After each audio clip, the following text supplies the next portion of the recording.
What is going on, my today people? I really appreciate you all joining me yet again for another.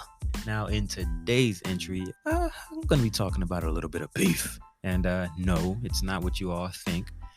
Though I will get to talk about Gervonta Davis and Ryan Garcia. I have to talk about the post fight. Y'all know we're going there. Also in this episode, we're going to be talking about the fear of God. Not in a religious sense, it's the company. Jerry Lorenzo, y'all get the fashion house, so to speak. We'll definitely talk about that. And the main topic, I think I want to keep this as short as possible today, is going to be a little bit about persona. I figure it was apropos. Last episode, we spoke about the ego. So it just only made sense. This is a topic that, for me at least, in my conversations and circles that I tend to be in, I love talking about philosophy, psychology, and stuff like that. So it's just something that I think throughout the years for me has always come up. And, I think I have a interesting take on it, to say the least. So why not? Now, for those who have been listening to the show, before I get into anything, you already know what I have to do. So let's get to it. Dear future robots, do you have the potential to develop a true sense of personal? And if so, what implications might this have for the relationship between humans and intelligent machines? Let's start the show.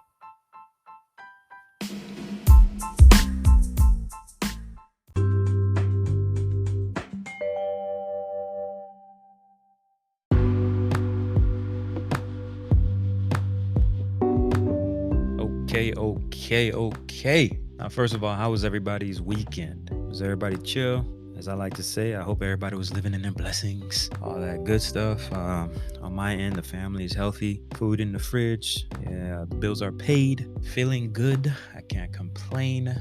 Man, this year has definitely been moving by pretty quickly. I'm not gonna front.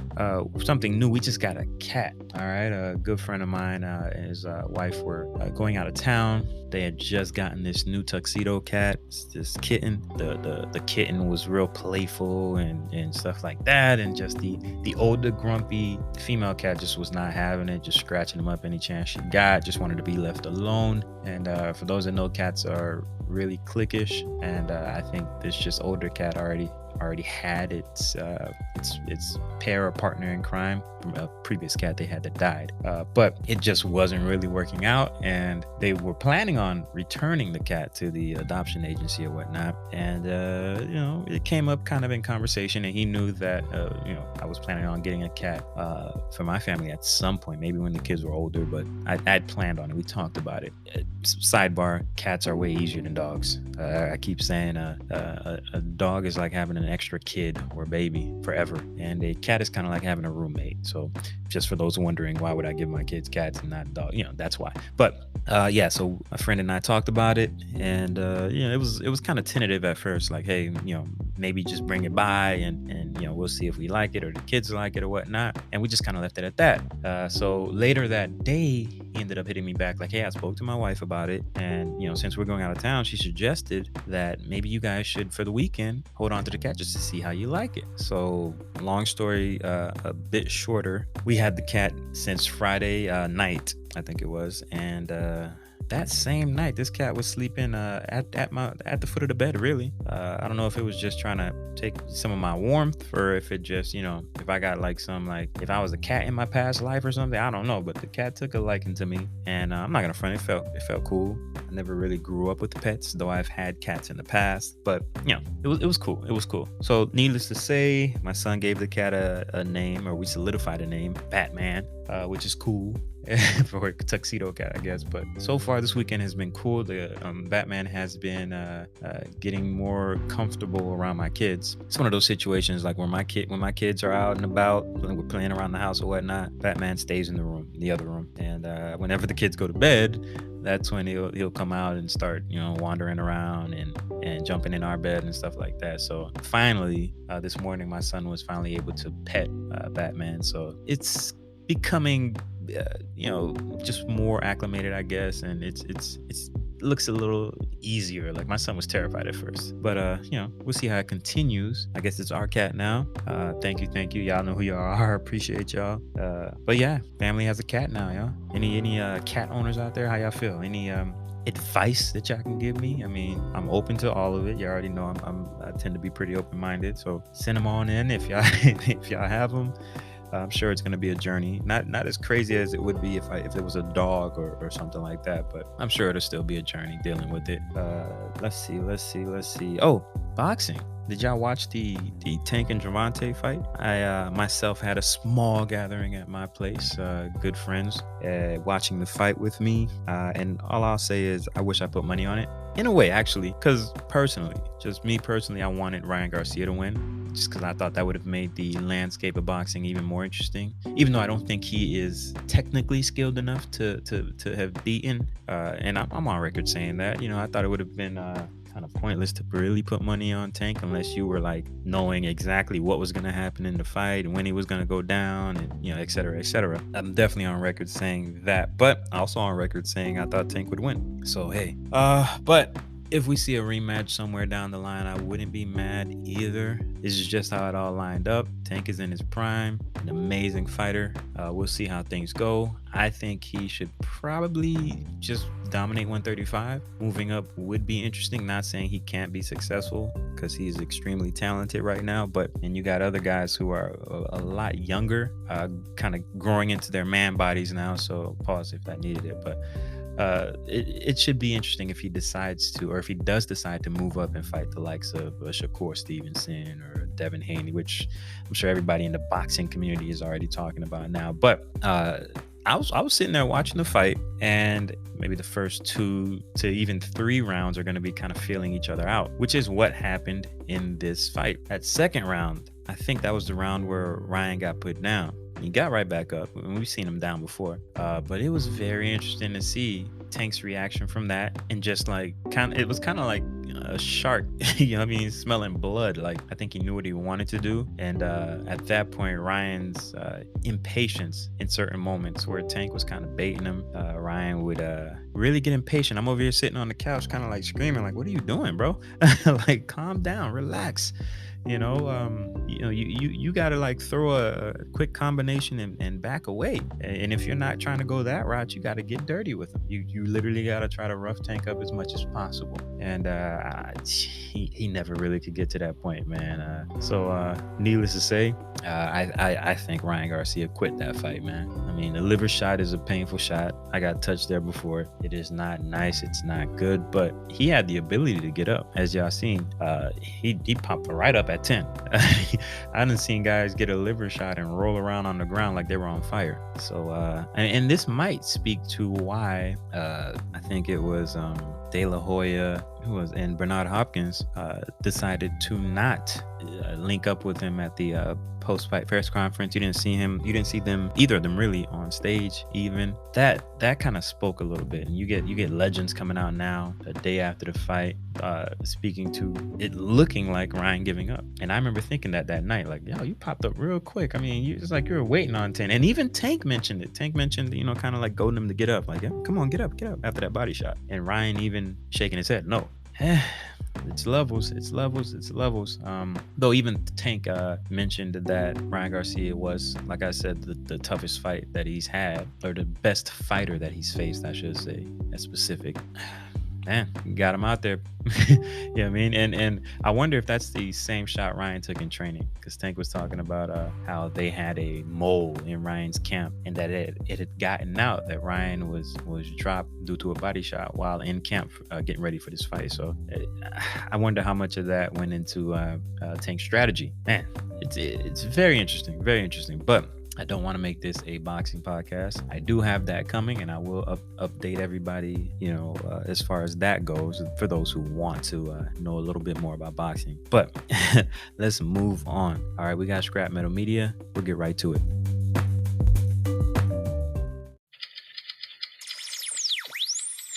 Scrap Metal Media.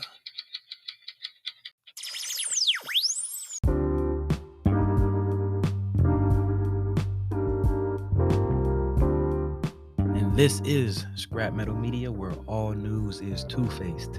In today's Scrap Metal Media, how do y'all feel about this whole Cocoa 5 drink controversy with the NBA? Your boy D'Angelo Russell tried to keep it on the podium with him, and the NBA had to have their people come strong arm it away from him. But I just thought that was interesting because instead of just obliging and taking it off the podium, which they're obviously not a partner to the NBA, he just said, "Find me. These are my partners. It's gonna stay here." Clearly, the NBA won in that whole exchange. But it's very interesting. This better be a really good drink. I'm gonna try to find it as long as it's not some kind of like pre-workout type situation or heavy caffeinated type drink. I think it might be worth a try, but I'm sure it can't be that good to actually invite a fine from the NBA. But hey, we'll see.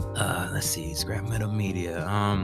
You got modern day Egyptians really upset again that they're being compared to black people. It is what it is.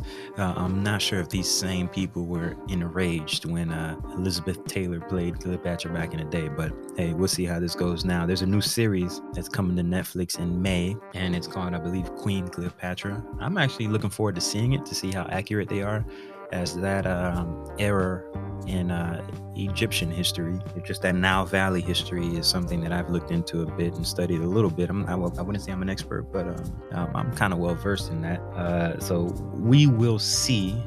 You got famous Egyptian people or notable Egyptian people coming out saying, "Oh, they're trying to steal our culture," and meanwhile this guy has like green eyes. Come on, bro. Y'all don't even know your own history. But it is what it is, man. I'm definitely gonna look out for that. Oh, and there's an actual movie that's supposedly in the works, and that's gonna be starring Gal Gadot. So I guess it's gonna be whichever one is better wins. You fight for who gets to be portrayed as, or who Queen Cleopatra is portrayed as in history, man. I think it's immature and I think it's stupid, but it is what it is, man. It ain't nothing wrong with being black, y'all. Everybody in Egypt right now, it ain't nothing wrong with being black. Y'all remember Kevin Hart had beef, or had shows actually canceled in Egypt because he had statements that were unearthed saying that, kind of relating modern day black people to Egyptians, when obviously the people who inhabited tens of thousands of years inhabited that Nile Valley region clearly were, if we had a time machine to go see, they would be what we would consider quote unquote black now. So I thought that was like a obvious thing, but hey, let's move on, man.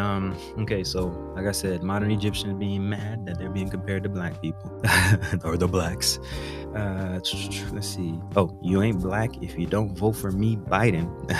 Finally launching his re-election campaign. That's gonna be interesting. We'll see how he does. And you can't vote if you are black. DeSantis on a four-country trade mission right now in Japan. I think he's moving on to I can't remember where next, but there's 4 countries he's moving over to, and it's pretty much just getting his affairs in order and getting his face out there just ahead of his more than likely, we'll say, presidential campaign bid.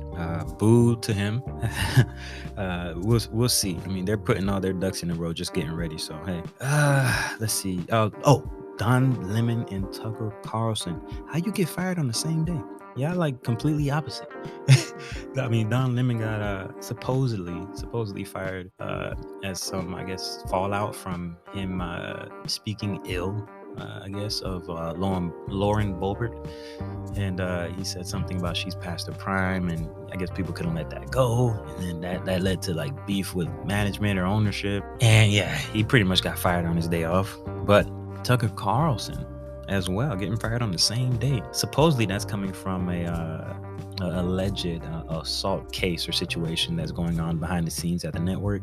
But we also know that he's somebody that was heavy into Trumpdom and and the network, obviously you can see that the network is trying to move away from Trump and the whole January 6th and the stolen election stuff, and he was still on it. So I'm surprised they stayed with him or stuck with him for so long, Tucker Carlson. But yeah, he's gone as well, man. It's very interesting because between them, that's like almost 25 years at their respective companies, man. So we'll see. I wonder who's gonna tell us about the civil war in Sudan now. For those who haven't been keeping up, there is a civil war happening right now in the Sudan. Y'all check it out if y'all can. With these 2 different factions, led essentially by 2 different generals, at some point when they had their military coup in the past, these 2 groups were one. So, that fight for power as far as who's gonna get money for whatever whatever major company is gonna come and mine our, and take our resources. You know what I mean? Pretty much what they're fighting for. Who's gonna be the puppet regime? Pretty much. So I really hope it goes well for the people of Sudan. It's pretty bad right now. You got another refugee situation on the continent. So hey, I'm really hoping it goes for the best of the nation. But we will see. I will say maybe they should send the losers. Hopefully this doesn't end in too much violence, but hopefully they send the losers to that that mega prison in El Salvador. Y'all seen that? It's like one of the biggest prisons. It was just finished in January of this year, 2023, and they sent about 2,000, I believe it was. I can't remember the other gang, but it's MS-13 and something 18. There's the two rival gangs that have been tearing up the streets in not just El Salvador, but neighboring countries, man. They're a huge reason for a lot of these things are happening. It's because of these gangs. And honestly, I don't want to just put it all on that, because you can't look at a situation in a vacuum. A lot of these gangs are present because there's no jobs. There's rampant inequality, joblessness, unemployment. I think over there is 15% or something crazy like that. But and it was gradually, and it is gradually getting worse. These are places where the economy has pretty much failed them. But the last swing in a prayer by their government was building this prison and being extremely hard on crime, to the point where you even have people from other parts of the world coming out saying, "Oh, you guys are being too harsh. You guys, man, let those people handle their situations like they see fit." I don't see any issues with it at all. Oh, and while you're at it, including all those gang members, because I think they sent another 2,000, so there's probably like just over 4,000 prisoners at this brand new facility. The gang members in Haiti, like once that gets sorted out, you got to send them, as many of them that still survive, you got to send them over there as well. And I say still survive because if you guys did not see any of the video clips, the ones that went viral at least, there were 13 gang members from Haiti, one of the major gangs in Haiti, that were actually captured by police. But before they can be sent to the police station, that bus was pretty much commandeered by citizens of a nearby town to Port-au-Prince, which is the capital of Haiti, where the gangs are like running ranchot. Like they've been controlling essentially the capital city of this country, and just, you know, it's like 4 major gangs that have been controlling everything. Yeah, this police transport was commandeered, and the 13 gang members, and they're saying that these guys were for sure gang members because, one, they know them, but they are also caught with major weapons and stuff like that. And hey, the people are tired. So I can't. Hey, it is what it is. These guys were taken, laid out in the streets. Literally, it's all on video. I couldn't watch too much of it. I'm glad it was blurred out. I'm not trying to let that into my soul, into my spirit. But hey, these guys were stoned to death, like on some biblical type mess, man. They were stoned to death. After that, tires were laid out on them. They were gasoline. They were doused with gasoline and lit on fire. 13 bodies. Like, people just, they're staring, holding their noses. Sheesh. I'm not sure that this is the way, or this is the image that's gonna elicit people going to this island for tourism. But it is what it is. These guys were definitely killed extrajudicially, but hey, let God sort them out, right? Speaking of God, let's change gears right quick. Did you guys see Fear of God's new season?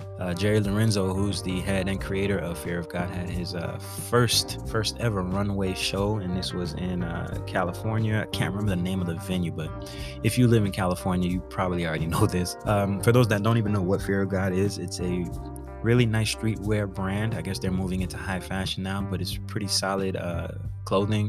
They have a branch that's super high end and really expensive, that, you know, too rich for my blood. And then there's the more affordable essentials brand and the sneakers and stuff like that, which are right up my alley. I really like them because it's still good quality. I'm not gonna say it's cheap, because it's far from cheap, but it's more affordable, I should say. I have a few of their pieces and sneakers or whatnot, and like I said, it's some of my favorite stuff. One of the sneakers I doubled up on, and I wear almost 3-4 times a week. It's the Fear of God God 1, the triple black colorway. But yeah, Adidas might have dodged a bullet signing him, man. I know they signed him before the whole Kanye thing blew up, and maybe he might have went there because of Kanye. I mean, who knows? Their situation right now is going great. The president, Chang, I can't remember his last name, but he's on record saying that hey, salute. I'll be looking for the new season to drop so I can hopefully pick up some stuff. So we will see, because they had some Adidas basketball stuff drop early, and this was months before the show, maybe 2 months, and I saw them, and I just they had the Adidas logo was just too big, man. I didn't really like them. It's quality stuff, but the Adidas logo was just plastered all over them, and I was like, and I think they kind of rushed that too. That was like right when the whole Kanye situation happened, maybe a month later, and they were just showcasing Jerry Lorenzo. So I don't know, we'll see. Like I said, I wish them the best. I really like a lot of their stuff, and we'll see what they're able to churn out, man. Shout out to Jerry Lorenzo, not so much Adidas. I'm wishing him the best. Let's see what else before we finish up with Scrap Metal Media. Oh, the Snowfall finale was very mid, very mid. I'm not gonna front. But then it just fell flat on his face, man. I feel like I get what they were trying to do at the end, but if you've seen it, you know what I'm talking about, man. It just really did not do it for me, or badly written. I feel like I put a bit of time into trying to be as creative as possible and not being too predictable as far as writing and putting stuff together. So if you're making millions of dollars or hundreds of thousands of dollars and you're just mailing it in, it's like and that's what I feel like happened on this show. It was a lot of mailing it in, I mean, it just didn't really hit the mark. But hey, it is what it is. I'm not too mad at it. Like I said, it's just mid, and I'm glad it's over, because I probably was done, just like I'm done with what's the other show, all the 50 Cent shows, like almost every 50 Cent show, every Tyler Perry show, just a lot of different shows, just they get going, and it's just, you just watching just because you're stuck on the character. And there's tons of other shows. I mean, somebody out there's like, oh, he just said black show. No, it's tons of other shows, man, but it is what it is. Oh, and a really good show right now, I will say this, I just finished it over this weekend. Actually, my wife and I saw the last episode, and it was amazing. It's really good. I didn't see any flaws in the writing, for real. The show is called Beef. It's on Netflix. It is very good. I would definitely suggest you watching it. You probably wouldn't expect it from the title, but it has nothing to do with hip hop. It really has nothing to do with rap. It starts off with road rage and just winds and winds down a road that you just really don't want to get off of, and you're always kind of clamoring for the next episode. Like I think we got it done in like 5 days or something like that, almost a week and a half. We finished this whole season, so I think it was like 10 episodes, but it was very good, and I would suggest everybody out there watching it. And hey, hit me in the comments, let me know what y'all think about it. Let me know if I gave y'all a good show recommendation, or if I suck at it. Either way, hit me up. I really appreciate you all. Again, I think that's all I have for Scrap Metal Media, man. I ran through a lot, man, and not even 17-18 minutes, so salute. Really appreciate y'all, and I'm out.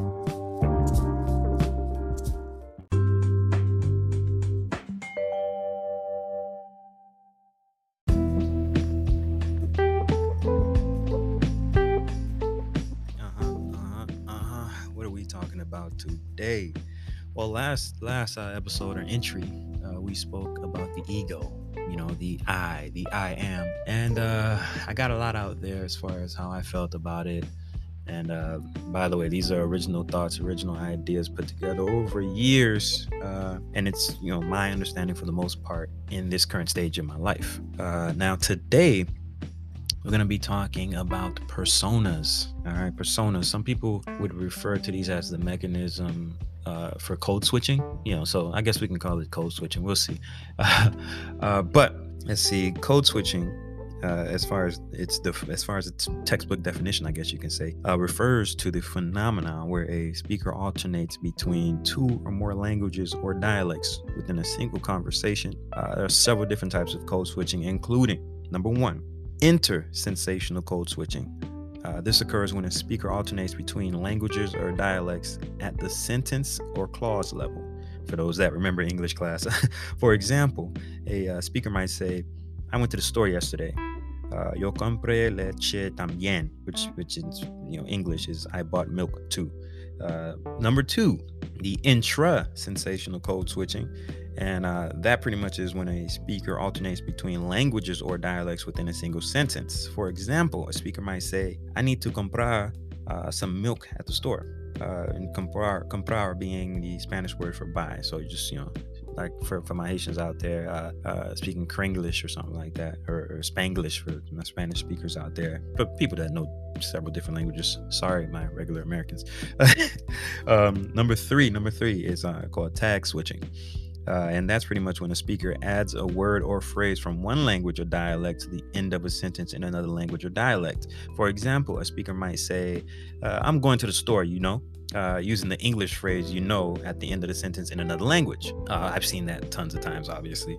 Now, number 4 and 5 is where it gets really interesting and where I think this really hones in for this discussion I want to have today. Number 4 is conversational code switching.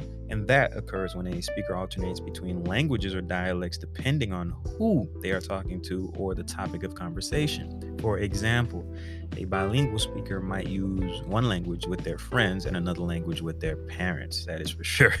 And number 5, finally, is style shifting. This occurs when a speaker alternates between languages or dialects to convey a particular style or attitude. For example, a speaker might use one language or dialect to sound more formal or educated, and another to sound more casual or familiar or ghetto. I remember I remember a lot of people I knew that weren't what we call black in this society, like what we call white people. And when they came around, like people that happen to be black, you would see them kind of like change the way they spoke. It was almost like they felt, and maybe it's racist. I don't know what you would call it, but they would try to dumb themselves down or sound less proper or whatever, Queen's English. They would try to sound less proper as far as grammatically correct speaking goes, in like thinking that made them feel more like in the in crowd or something like that. I personally, as somebody who as an adult, as a young man, started reading and trying to improve myself, I kind of took that as an insult, and I would always make fun of that person. Like, yo, what are you doing? Like, you know what I mean? Like, you don't talk like that. And when you're talking, and I would take it offensive when a person's, you're talking to a white person a certain way, and it's all like proper and respectful, and then you turn around to me, yo, what's up? I'm like, who are you? I don't even know you, bro. Like don't do that. Like, I don't know. I just never liked it. But hey, let's get back to it. There is actually evidence that suggests that behavior can vary depending on situations and the people around us. For example, there's some researchers that suggest that our behavior is shaped by social norms and that our behaviors and expectations. For example, some researchers have suggested that our behavior is shaped by social norms and expectations. In different situations, we may adopt different roles and personas in order to fit in with the people around us, which can actually lead to a situation where we behave differently with different groups of people. And there's also some personality theories, such as the social learning theory. And what that is pretty much suggesting that behavior is shaped by the feedback we receive from others. And if you sit back and really think about it, you'll see that is legit. Like it's so crazy to realize how much of what we experience on a daily, it's really just manufactured, man. It's like we're just here, each of us just almost like floating by, just doing what is expected, what we think is expected, and just blending in. Whenever something deviates from that, it's like you don't know how to react. And I've seen that like firsthand period. But there's a few actual classic studies that you guys can look up, and I'm sure they're on YouTube. They're in black and white maybe, but these studies, what they were doing was pretty much showing that behavior is shaped by social norms and expectations. One is the Ash conformity experiments. And those were conducted by social psychologist Solomon Ash in the 1950s. In a series of experiments, participants were asked to judge the length of lines on a card while sitting in a group of people who were actually a part of the whole experiment as well, but on the other side. And those people were instructed to give the incorrect answers, right? You get where this is going. But the experiments found that many participants conformed to the group's incorrect answers, even when they knew the answers were wrong. They just wanted to fit into the group and avoid like being what they call deviant or being different. You know what I'm saying? Another real famous study is the Milgram obedience study. And I remember that. I remember seeing that when I was younger. And that was actually conducted by social psychologist Stanley Milgram in the 1960s. Now, in this study, participants were actually asked to deliver electric shocks to another person. And now, y'all people, it's clicking to y'all. Now, the person on the other side that was supposedly getting the shocks was actually an actor or part of the whole experiment, just playing along. So when that person made a mistake or answered a question incorrectly in the whole memory task that they were given, the person who was the actual subject of the study was told to give a shock. The shocks were being harmful. Just because they felt the sense of obligation to obey the authority figure. And you guys actually, there's a book called, what is it? It's really about the Stanford prison experiments, and you guys Google that. It's fascinating to see, and it really kind of just blows your mind to as far as what humanity is, or like how we move through the world, man. Just it's very, very, very interesting, man. So check out the Stanford prison experiments, the Milgram psychology experiments. Check those out. Let's get back to persona and the difference between persona and personality. And I'm not going to front, I had to brush up on this because there's tons that I forgot from reading books in the past or lectures or whatever the case is. But let me give it to you guys.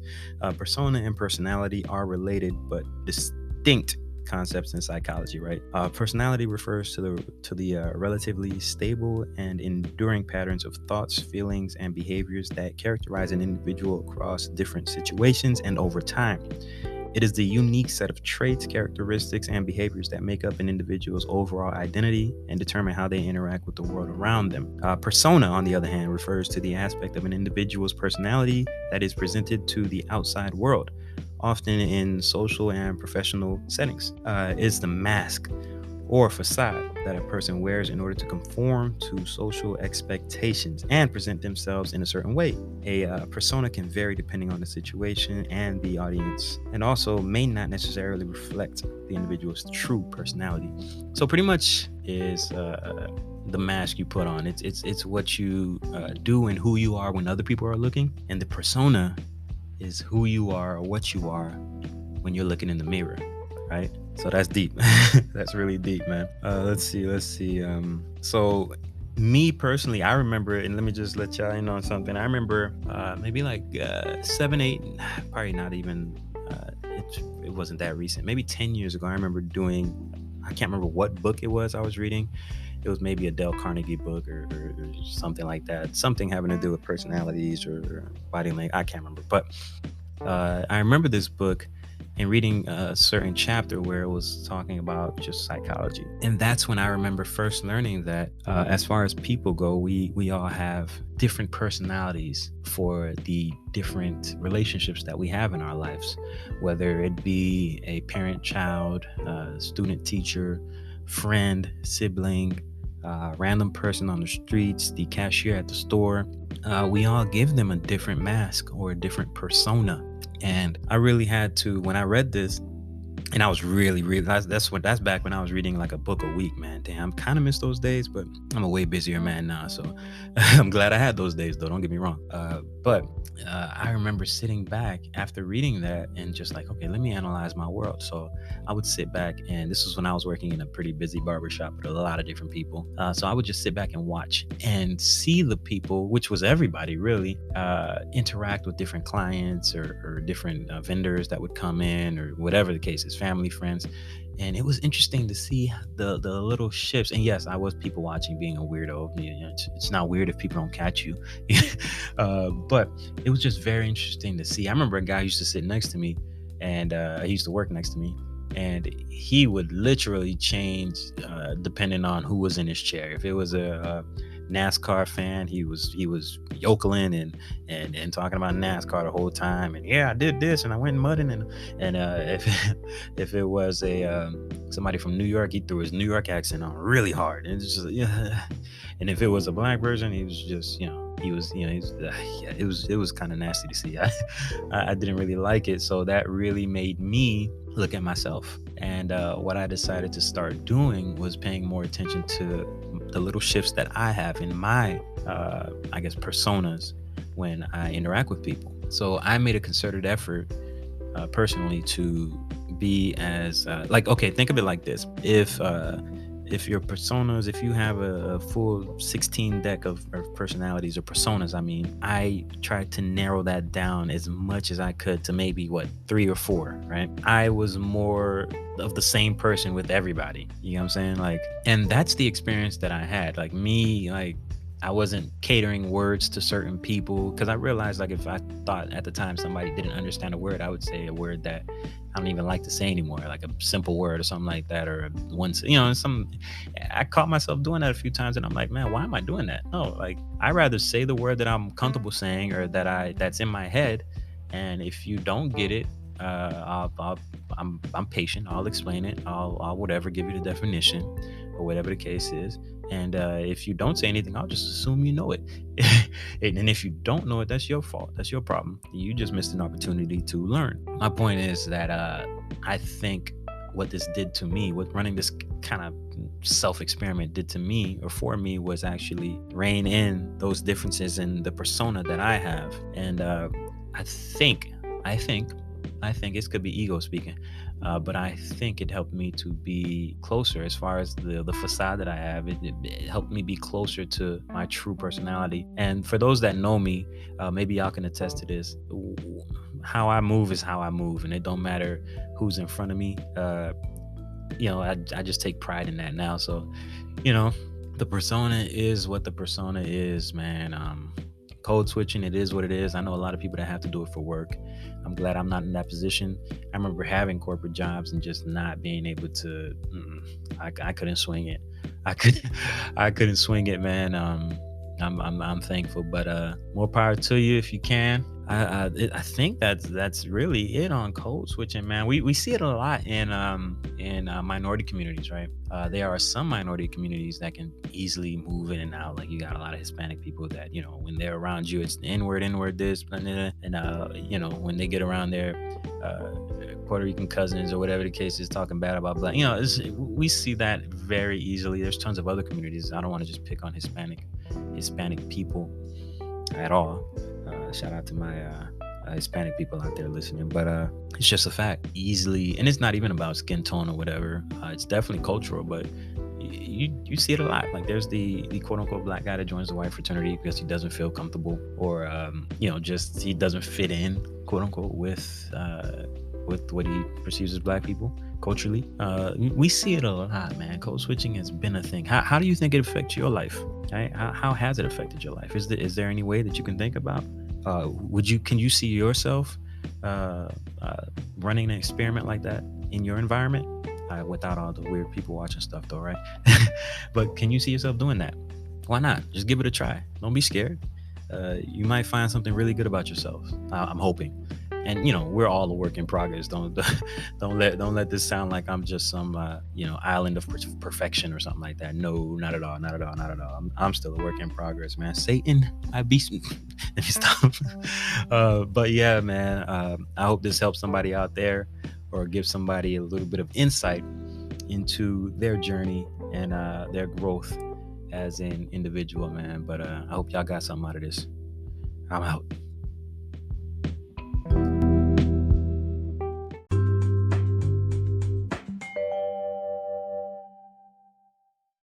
As we wind down the show again, I got to thank you all for listening. And if anybody knows anybody that has for retail those new Travis Scotts, man, I'm trying to get my wife and my daughter a pair. Shoot, I might try to get the whole family a pair. I can wear, what is it, a size 13? I think will fit me in women's.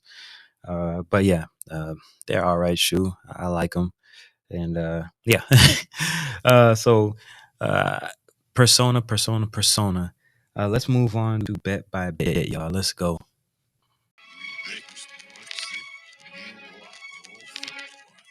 This ain't just a prediction. This is bet by bet.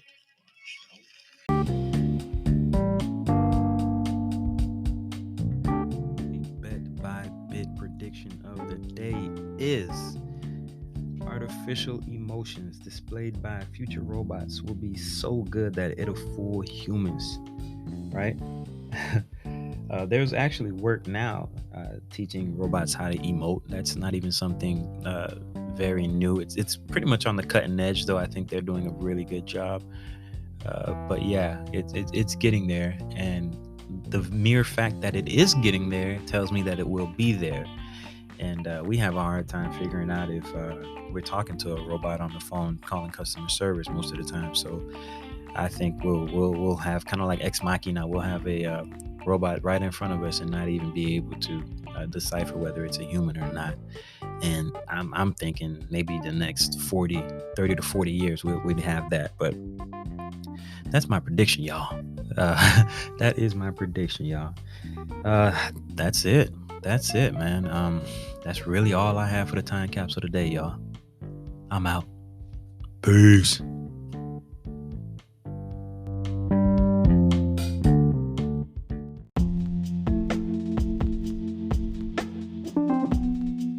And we are just universes crashing. Just do your best to leave a mark. Also, subscribe, comment, and leave 5 stars. This is Wendy, signing off. Dear future robots, peace.